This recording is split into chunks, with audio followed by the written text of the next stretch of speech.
บายดีป้าลุงไปดีไปลุงFC FC ทุกท่านทุกท่านยินดีต้อนรับดีแล้ว ช่องแม่จ้อยเด้อเข้าวิจัยเด้อเข้ามาเข้ามาว่าเมืองวาดนี่ไม่เบิ่งว่านี่เข้ามาแต่เบิ่งบ้างนี่เบิ่งบ้างนี่เด้อ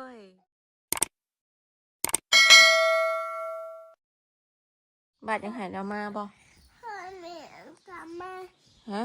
พ่อแม่กลับมาบาดยังหายพอมาบ่เชิญมาดีค่ะ ตื่นมาแล้วบ่เห็นซ้ำบ่บ่หรอกอีหล่ายังหายพอมาบ่อีหล่าอยากไปบุญบ่บัดเช็ดช่องฮะบัดดมแม่เปิดดมบัดเช็ดช่อง เอามันเกี่ยวยังกับพัดลมบ่หรอก แม่ หนาวเลยพี่จ้อยหนาวเลยเปิดพัดลมน่ะติดมากกระถามมาได้พ่อเดี๋ยวก็ดินบุญนะนี่นะบอกแล้วไม่สาบอกแล้วนี่บอกแล้วนี่บอกในกล้องนี่พ่อเอ้ยมาแม่จ้ะลูกอยากไปดินบุญจ้ะพาลูกไปดินบุญแน่จ้ะมาแม่จ้ะมาไหม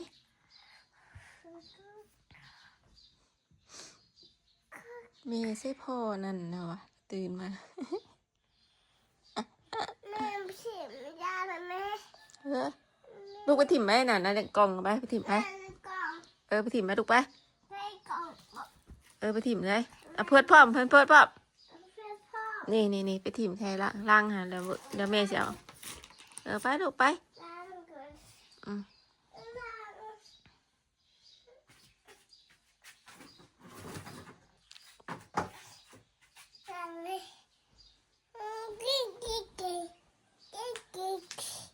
กินน้ำแล้วกินน้ำแม่ตื่นมานะ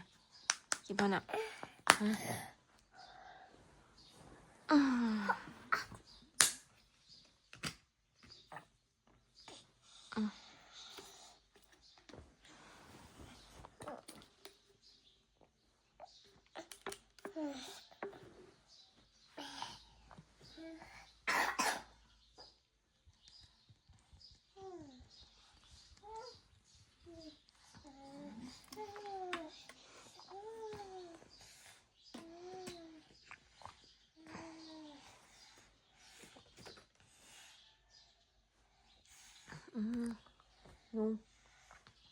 ยุง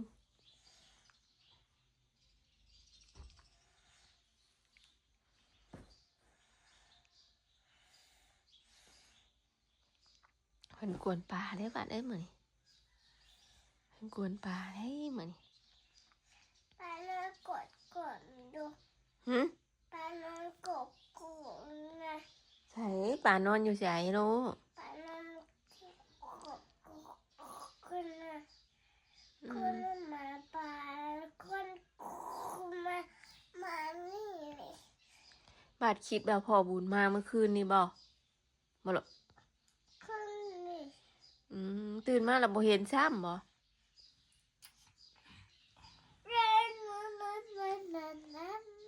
พอไรประดินใช้ได้เลยซ้ำพอบุญมาบ่หรอกแม่พอบุญไปป่ะฮะแม่พอบุญไปป่ะบาดคิดหอดแล้วบ่หอดแล้วคิดหอดเฮงบ่ฮะ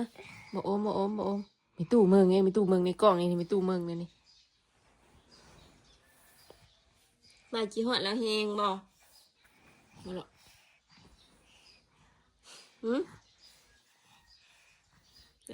คิดหอดพอบุญ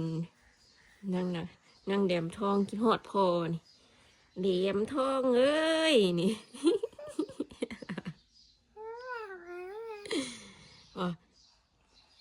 ว้ายคิดหอดพอแล้วเอ้ยพอเราบ่มาเฮ้ยออกกำลังกายว่ะนะออกกำลังกายว่ะนะ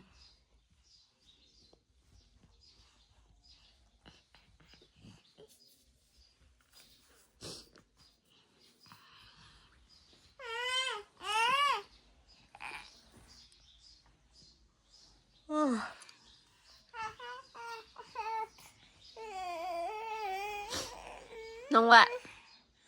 ทางแม่สิถามเด้อมื้อนี้อะลูกสิกินข้าวกับหยัง ขอข้าวปลา ปลาหยังหยังว่าปลาทูบ่ ปลาชูจิต ฮะ ปลาชูจิต ปลาทูจิตว้ากินปลาทูไอจิตบ่มาละอืมมาแล้วสิกินแต่ปลาทูบ่ไหนอะมันแซ่บบ่หืมมาละ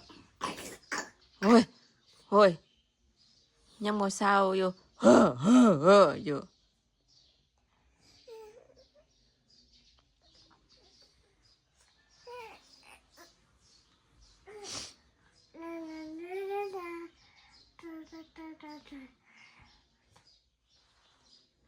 เอาจังนิ้วเอาจังนิ้ว หืม เอาช่างดวง มันยังทางยวง เห็นเห็นมินมิน ฮะ เห็นมินมิน เห็นยังลูก เห็นมินมิน ฮะ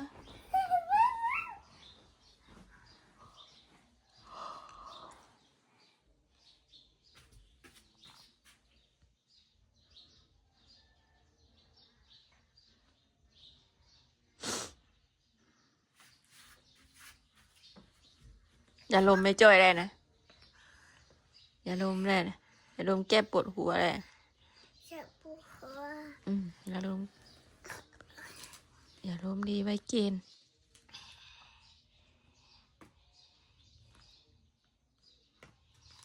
เอาไว้ให้แมวเลยอย่ามันเฮียเลย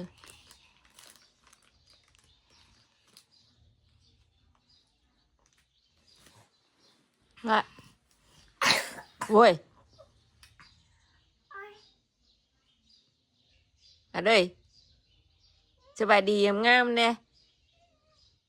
อีหล่ะยังไม่ได้สบายดีอยู่เลยน่ะตั้งไม้ลูกหล่ะตั้งไม้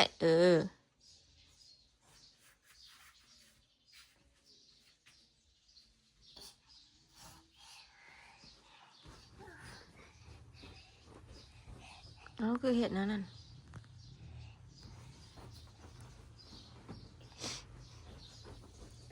ไม่สบายดีเอาไว้ไว้ไม่สบายดีข้างหน้าไว้เอาขึ้นนางมอนแม่นะก้นเป็นพีนะก้นเป็นชิวคือไอตูนนะฮะพยานว่าเป็นตึเป็นอันยังไอโอนะพชินางมอนมานางเนอะยันก้นเป็นผิวเป็นยังเป็นชิวตุ่มใหญ่ ดูจ้ะ ยุ่งหมดละตัวยัง ดูจ้ะ ท่องกอไก่แม่พังนะไปท่องกอไก่แม่พังนะ ว่าไม่ ฮะ ไม่มีชื่อละ ท่องกอไก่ให้พังแน่ไว้ให้ซื่นให้เป็นตู้ซื่นใจเอาไว้ซื้อทีวีเอาไว้ท่องกอไก่ได้หรอบ่เมืองทีวีนี่ก็เอ้ยกอไก่น่ะท่องได้ละท่องด้วยอ่ะไม่รับตา ก็ไก่ดูได้แล้วเอาไก่ดาวอูไก่เข้านาอ้อยกันกันค่ะ ข้อละครังเด้ ขังก็ผาง องูเด้ ก็งูใจกล้า จอจาน จะจำจะให้เลย ซอสิง ที่จิ๋มดีดัง จอช้าง ชอช่างว่างนี้ จอโช ชิงใช่ชิงแล้วได้ชิ อืมอืมอืม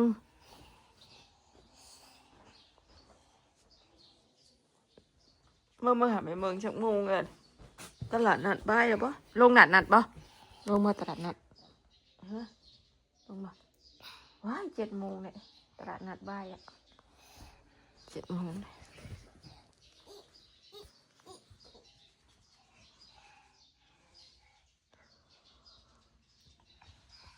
วัด สียงยังข้างห้องตัวอับนะเสียงยังเสียงยังเนาะฮะเสียงยัง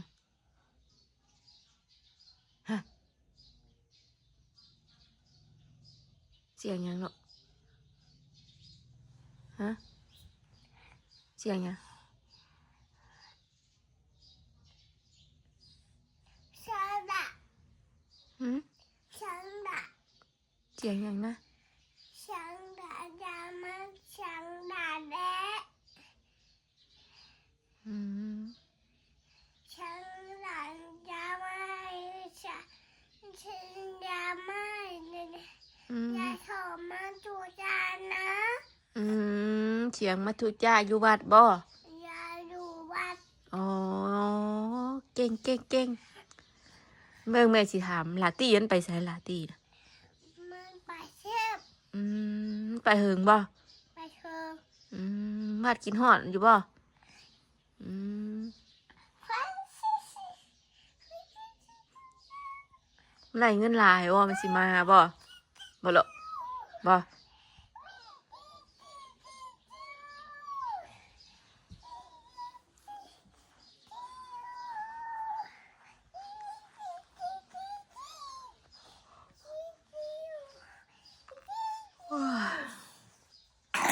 เว้ย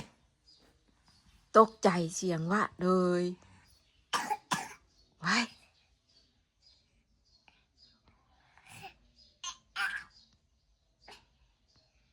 กินน้ำบ่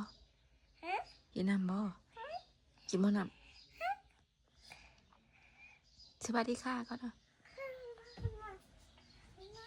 น้องหวาดยังไม่ได้สวัสดีค่ะอยู่อย่าเฮ็ดดูอย่าเฮ็ดไปเชียนนะเอาสบายดีก่อนนะสบายดีงามเร็วๆอย่าเฮ็ดแนวนี้แม่เว้านะ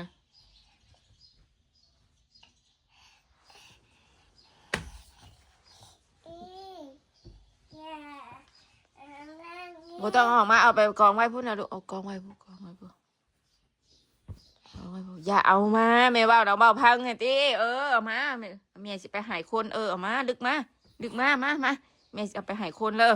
เอามาโอเคเอามาดึกมาโลด ปาดหมดจักตัวใดไหมตัวใดเนี่ย บ่แม่จะเอาไปหายคน บอกว่าเนี่ยแขกบอกให้ แม่จะเอาไปหายน้อง หนูให้ ให้พ่อบุญเอาไปให้แจกคนอื่นบาดมีแต่ลึกเจนนี่ดื้อดิ เกี่ยวใช่กับเจนนี่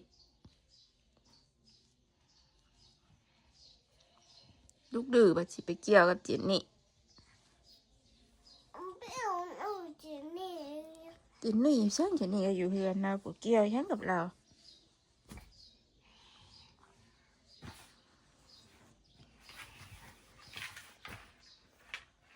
มาแม่สิแกะเอาเงินเลยมะ ไม่แกไม่แกแม่แม่ เอ้ยว่าตัวชื่อแม่หยอดไม่ไหนวาด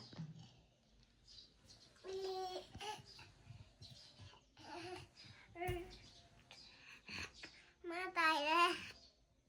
เอาไปไว้ลูกไปเอาไปเชื่องไว้ของเก่าไปเอาไปเชื่องไว้ของเก่า ตายแล้ว อันไหน หนูตาย อืม ไปเลยตาย คนมายังเต็มเนี่ยอยู่นี่ แม่ โอ้ย ตกใจเด้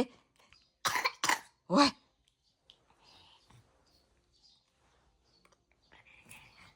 เอาพรให้ปลาลุงมึงนะพรปลาลุงเนี่ยโอ้ว่ามีเสียงเพลงกับพรได้เหรอตืดสิงคโปร์โปรยให้อะไรสิงคโปร์โปรยนะฮะอย่าเฮ็ดกลัวนะ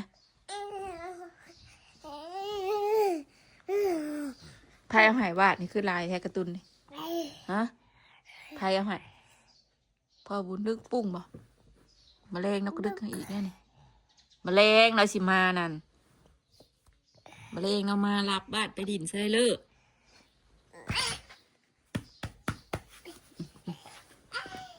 บ้า ใช่เลย หืม อย่า อย่าอมแม่ว่านั่นเถาหายแล้วฮะอมของเถาฮะไม่ยันบ่หืมอย่าอมมือไหม เขาดื้อดิ มาไปตบยุงไหมตบยุงไหมน่ะยุงหน้าผานะเห็นปะเห็นป่ะนะโหโหไปตบไปโอ้น้ำพาวล่ะตัวกระป๋อนน่ะไปตบไปตบยุงไหมตบไปลูกไป แม่ ฮะไปแม่ตบแม่ตบแม่ตบแม่ตบแม่เหมือนยุงไหม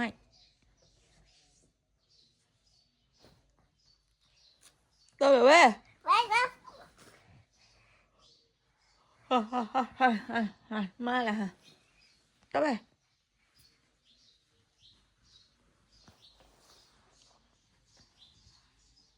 กัดใจปีบู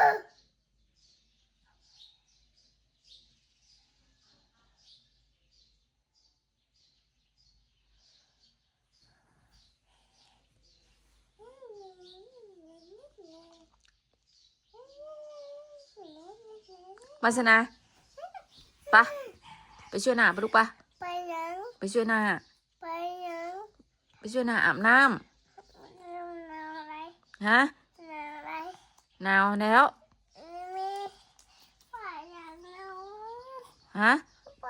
หนาว บ้านหนาว ไปงงเลยแม่ ใช้ น้อง ใช้ยุงนั่น ไปหาแม่งง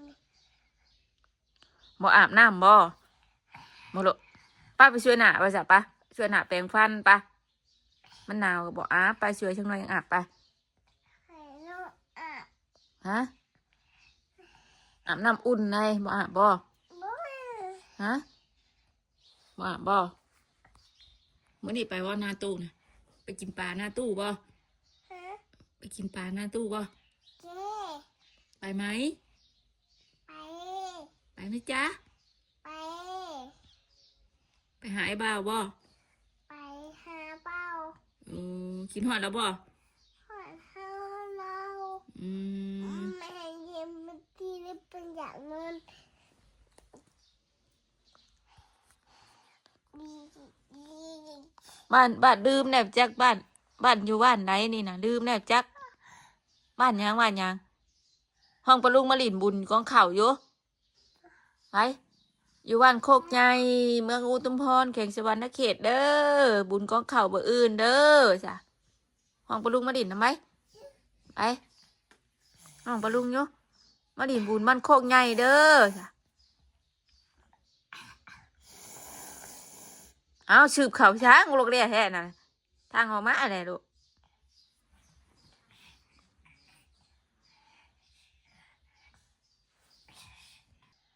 ไปดีมาบอกไปดี มาดีปะลุง ไปดีป้าลุง FC เอฟซี ทุกท่าน ทุกท่าน ยินดีต้อนรับ ดีแล้ว ช่องแม่จ้อยเด้อ ชอบวิจัยเด้อ เข้ามาเขามามา ว่าเมืองวาดนี่ เบิ่งเบิ่งว่านี่เขามาแต่เบิ่งบ้างนี่เป็นบ้างนี่ เด้อ เป็นบ้างนี่ หักบาทเด้อปะลุงค่ะ บ้างนี่ เบาอยู่ปะลุงเอ้ยหักบาทหน่อยเด้อ อยากเบิ่งบ้าง วาดสิเต้นให้เมืองทีเดอก เต็มมือ อ่ะเต้นให้ปะลุงเมืองไว้ค่ะวันนี้ไว้อย่าเฮ็ดลูกหลานอย่าเฮ็ด อันนี้มินสองหนึ่ง ฮะ อันนี้มินสองหนึ่ง เอายัง อันนี้มิน ขอบคุณค่าก่อน ขอบคุณค่ะ อืม thank you เฮ็ดได้ thank you นะ thank you thank you ขอบใจเด้อ สอบใจเด้อ เก่ง ว่ายินดีเลยอะไรหมู ขอบใจแม่จ้อยกัน ต่อใจไม่ใจ เจ้าเป็นลูกใคร เป็นลูกพ่อแม่ เจ้าอยู่บ้านไหน อยู่ว่าใน อยู่เมืองหยัง มาดูดับบ้าน แข่งหยังแข่งหยังลูก อามา เอาหยังแข่งหยังแข่งหยัง ขันบันเค้ก โอ้เก่งจังเลยมันปิดบ่ไรเลยลูกเอาไว้เลยบ่แรงกินเด้อ ไพ่ ฮะแข่งกับวันนักเขตบ่ลูกไปเลยแม่พาไปจุไพอันปิ่งปลาทูเลยนี่ กินบ่กินบ่กินบ่ปลาทูน่ะ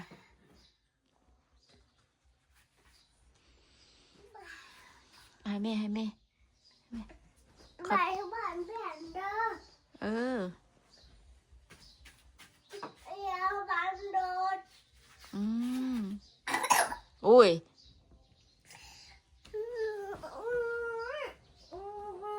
เต้นให้ปลาลุงมึงนะแม่มาสิเต้นให้ปลาลุงมึงนะเต้นนะแม่เต้นนะแม่ ป้าโบเก้ บาดบ่เต้น เก่งบ่วาดเก่งบ่วาดเต้นเก่งบ่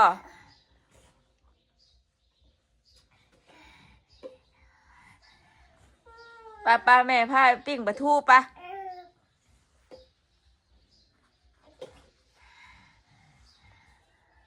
ตื่นมาก็คิดฮอดพ่อบุญเพิ่นคิดว่าพ่อเพิ่นนอนอยู่นี่พี่น้องเนาะเพราะว่าคุยกับพ่อว่ายังไงพ่อกับเมื่อแล้วอะแล้วพ่อพาไปดินใช่เลยว่ะตื่นมาว่าบ่เห็นพ่อแล้ว อามา ออกมาหน่อยแม่ลูกหมุนไปยังนั่นพากแม่สิถามนะลูกสิกินข้าวกับปลาแท้บ่มื้อนี่นะฮะกินข้าวกับปลายังปลานิ่นก็มีได้แม่ซื้อมานะกินข้าวกับปลานิ่นบ่ปลายังกินกับปลายังฮะปลาทูบ่มันเบิดแล้วปลาทูเบิดแล้วเฮ็ดได้บัดนี้ปลาทูเบิดแล้วฮะไปซื้อใช้บัดนี้ฮะไปซื้อใช้ปลาทูเบิดอ่ะฮะว่านี่ไปตลาดแรงกับไปซื้อปลาทูไว้ให้วาสนาไปอยากกินค่อยบอกกินข้าวชองมือปลาทูเพิ่นเบิดนะไปซะโอเคคลิปนี้ป้าจอยก็สิขอจบคลิปเพียงเท่านี้ก่อนขอบคุณหลายๆเด้อป้าลุงเอ้ยที่เข้ามารับชมน้องวาสนาเด้อคลิปนี้ก็ไปแล้วกล่าวคำว่าสบายดีบายดีก็ลูกบายดีป้าเด้ยบายดีเอาไปเอาใช่แม่บ่เห็นซ้ำนี่ บายดี ป้าลุง บายดู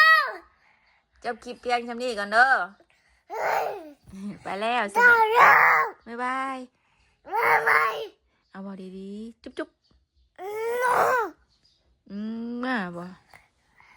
โอเค ไปแล้วปลาลุงเลยเนาะ